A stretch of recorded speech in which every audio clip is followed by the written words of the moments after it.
इस देश में अलग अलग जाति, पंथ, संप्रदाय, भाषा और विचारधारा के लोग रहते हैं। और जब विचारधाराएं अलग होगी तो राजनीतिक विचारधाराएं भी अलग होगी। सभी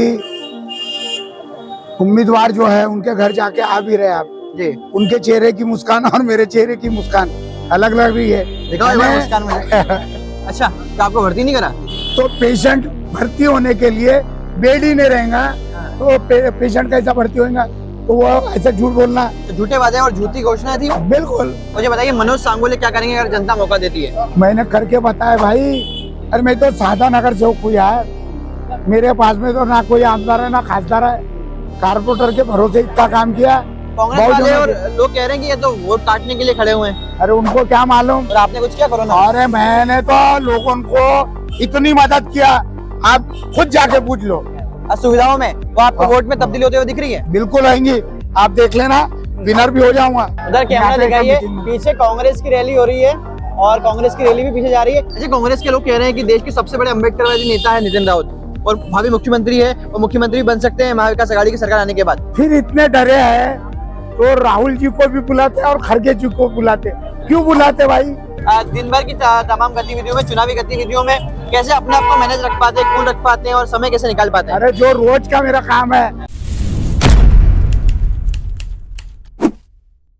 सभी को नमस्कार, शब्द.com पर आप सभी का हार्दिक स्वागत है। भारत दुनिया का सबसे बड़ा लोकतंत्र कहा जाता है। इस देश में अलग अलग जाति, पंथ, संप्रदाय, भाषा और विचारधारा के लोग रहते हैं। और जब विचारधाराएं अलग होगी तो राजनीतिक विचारधाराएं भी अलग होगी। राजनीतिक विचारधारा अलग होगी तो अलग अलग राजनीतिक पार्टियां भी होगी। फिलहाल महाराष्ट्र में चुनाव है। 20 नवंबर को वोटिंग होने वाली है और 23 तारीख को नतीजे सामने आ जाएंगे। मुख्य रूप से दो गठबंधन है, महाविकास आघाड़ी और महायुति। इसके अलावा कई और दूसरी पार्टी, कई नेशनल पार्टी, कई बड़ी पार्टियां भी ताल ठोक रही है चुनाव में।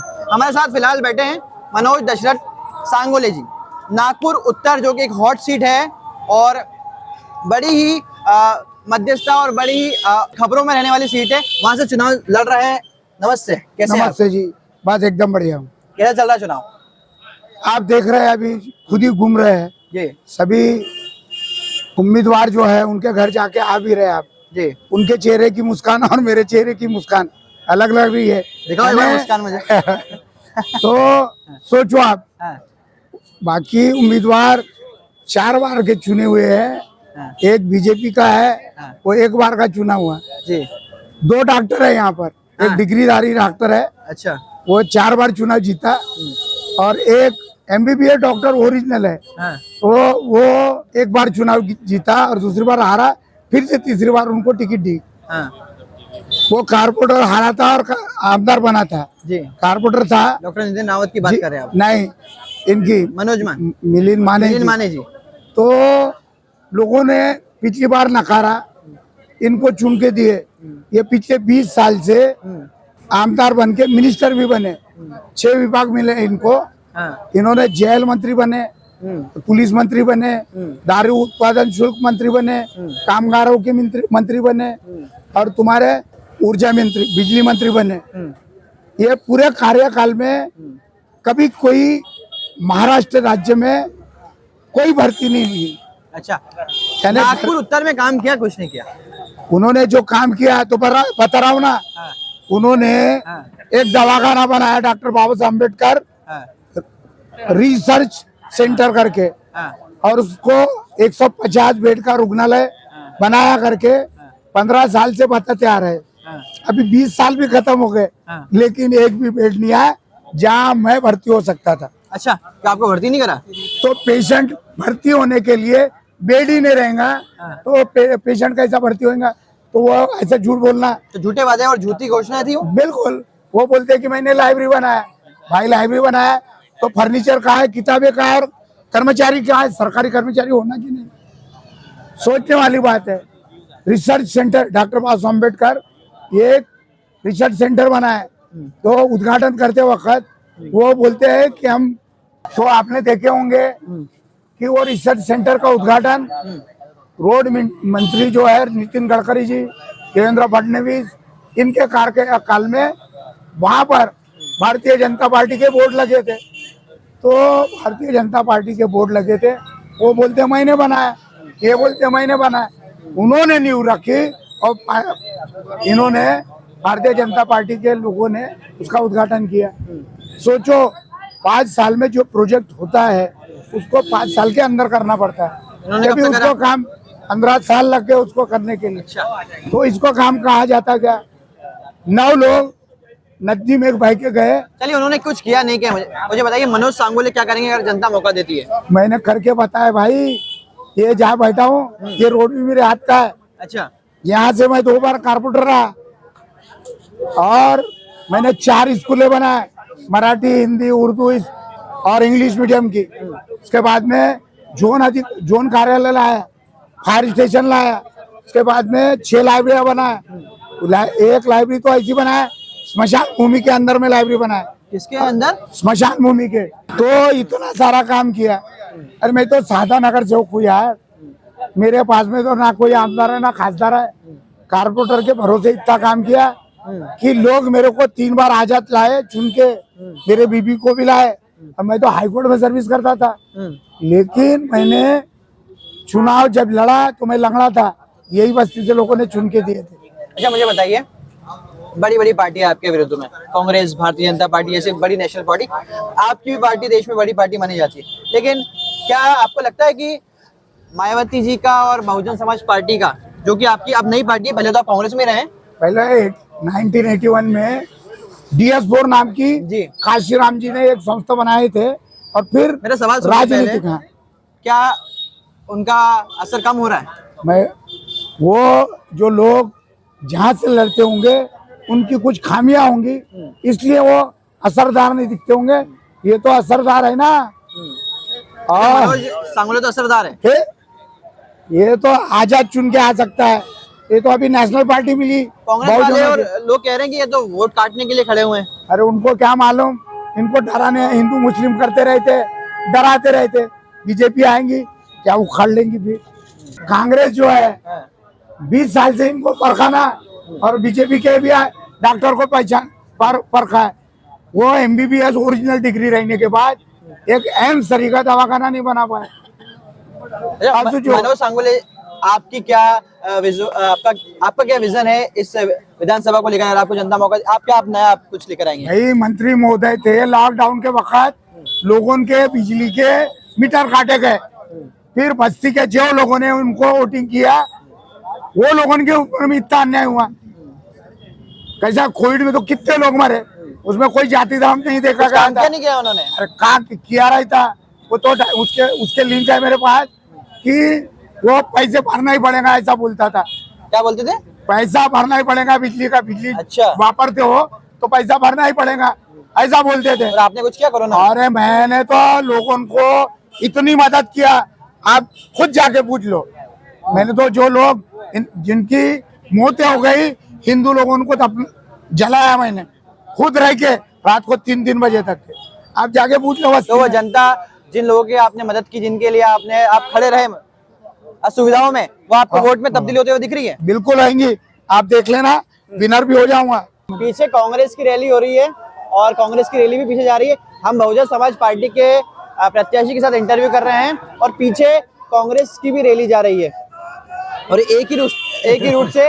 और देखिए, बहुजन समाज पार्टी के लोग और कांग्रेस के लोग आपस में अभिवादन एक दूसरे को स्वीकार कर रहे हैं और दे रहे हैं। अच्छा मुझे बताइए, कांग्रेस जीत रही है, बीजेपी जीत रही है, बहुजन समाज पार्टी जीत अरे रही है? ये डॉक्टर की पब्लिक की छुट्टी कर देंगी। अच्छा, ये जो 2 डॉक्टर है ना, ये दोनों डॉक्टर की छुट्टी जनता ही कर देंगी। अच्छा, कांग्रेस के लोग कह रहे हैं कि देश के सबसे बड़े अम्बेडकरवादी नेता है नितिन राउत और भावी मुख्यमंत्री है, और मुख्यमंत्री भी बन सकते हैं महाविकास आघाड़ी की सरकार आने के बाद। फिर इतने डरे हैं तो राहुल जी को भी बुलाते और खड़गे जी को बुलाते, क्यों बुलाते भाई, आप ही बताओ। तो प्रचार करने तो बुलाएंगे ही अपने नेता को। अरे हम तो कोई नेता को नहीं बुला रहे हैं। बहन जी नहीं आएगी? अरे कैसे हम आएंगे भी तो भी नहीं आने देंगे, क्यों कि इतना खर्चा करना उचित नहीं है। वही खर्चा एक लाइब्रेरी बनाएंगे वो पैसे से हम लोग।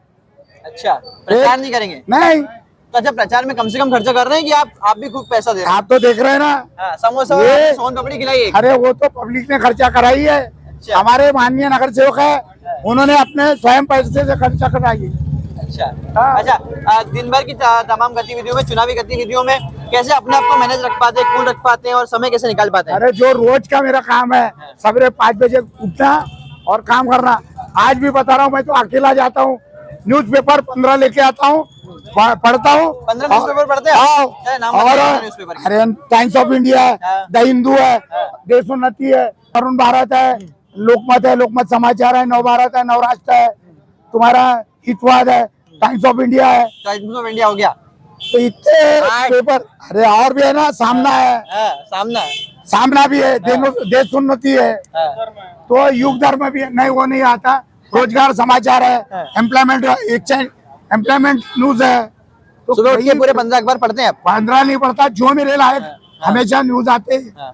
हमारे नागपुर शहर की और महाराष्ट्र में क्या हो रहा है वो न्यूज पढ़ते रहता हूँ। अच्छा, एक मुझे बताइए, ये जो महाविकास आघाड़ी और महायुति का इन्होंने जो कॉम्बिनेशन बनाया, गठबंधन बनाया है कि पहली बार शिवसेना कांग्रेस साथ में लड़ रही है, पहली बार भाजपा और एनसीपी साथ में लड़ रही है, ये काम कर पाएगा या फिर जनता नकार देगी? अरे ये नेताओं का कोई खरा नहीं रहता। आपने देखे होंगे कि प्रधानमंत्री ने हर व्यक्ति के घर में उनके खाते में 15 लाख रुपए देंगे बोले। दिए क्या?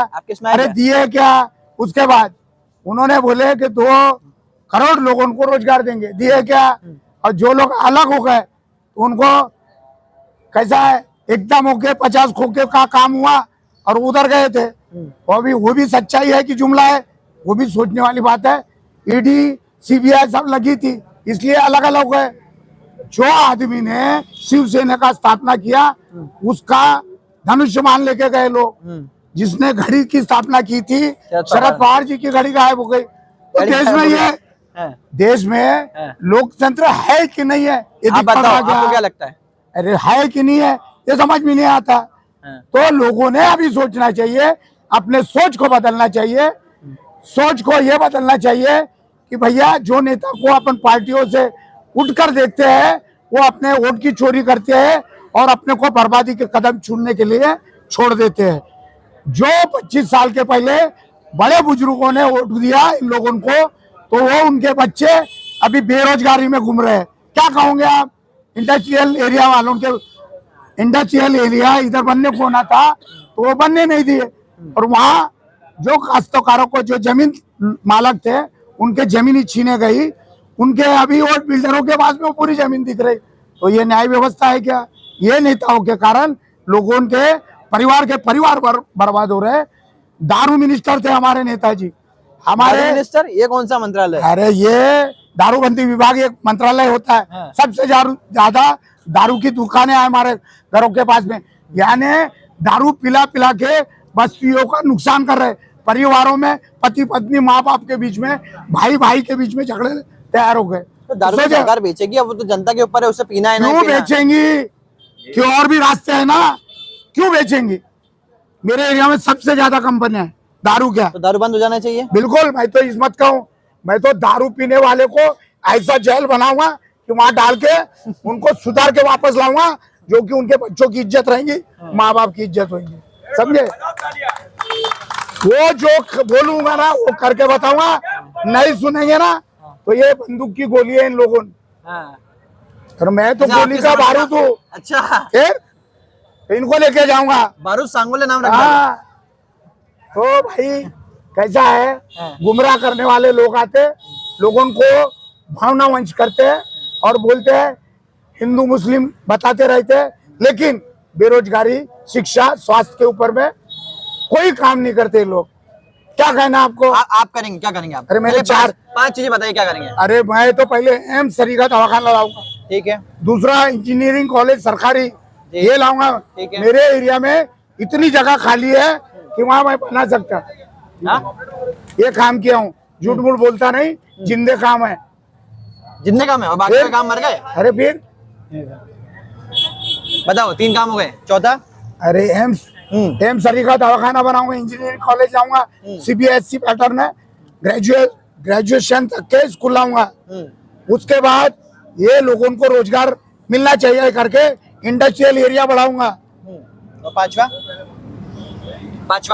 बाकी है। जो नदी बह रही है हमारे तरफ में, उसकी सुरक्षा बिंदु ये बनाऊंगा, दीवार। अच्छा, मुझे बताइए, ये जो पूरी सड़क दिख रही है, पूरी स्ट्रीट है, बहुत गंदगी है यहाँ पर, साफ सफाई वाले आते हैं? साफ सफाई होती है? बिल्कुल आते हैं, सवेरे वहीं से रहता है। सवेरे वो अपना काम करके चले जाते हैं, 1:30-2 बजे तक के दुकानें चालू रहती। तो गंदगी तो रात को छुएंगी ना, अभी आए नहीं, सवेरे फिर से सफाई होती है, बिल्कुल होती है सफाई, अभी सफाई कर ही रहा था। मतलब नितिन रावत आदमी- काम करवा रहे हैं। अरे वो क्या काम कर रहे हैं, उनका काम है क्या सफाई का? भर्ती क्यों नहीं लिए फिर? 25 साल से भर्ती नहीं लिए, इतने विभाग उनके पास में थे। बच्चा भी लीडर बना और पिताजी भी नेशनल लीडर थे शेड्यूल कास्ट के, वो तो कहीं से भी चुन के आ सकते थे ना, इतनी पब्लिसिटी थी। अब क्यों डर लगा है उनको? अच्छा, डरे उन्हें? नेताजी आपका को डर बुला, है? अरे बिल्कुल है, नेताजी को बुला रहे, राहुल गांधी आएंगे, खड़गे जी आएंगे, और कोई नेता को लेके आते, ऐसा है ना। चलिए, इस बार जीत आपकी विधानसभा से मनोज सांगोली। जी चलिए, हमारी ओर से बहुत बहुत मंगल कामनाएं आपको, और आपने जो वादे धन्यवाद। किए और जो आशा है, अगर आपको जनता जिताती है तो तो मैं 5 चाहूंगा साल कि में बिल्कुल पूछ लेना, अच्छा, बिल्कुल। बिल्कुल अभी मेरे भाषण सुन लेना, समझ जाऊंगे आप। चलिए, बहुत बहुत शुभकामनाएं।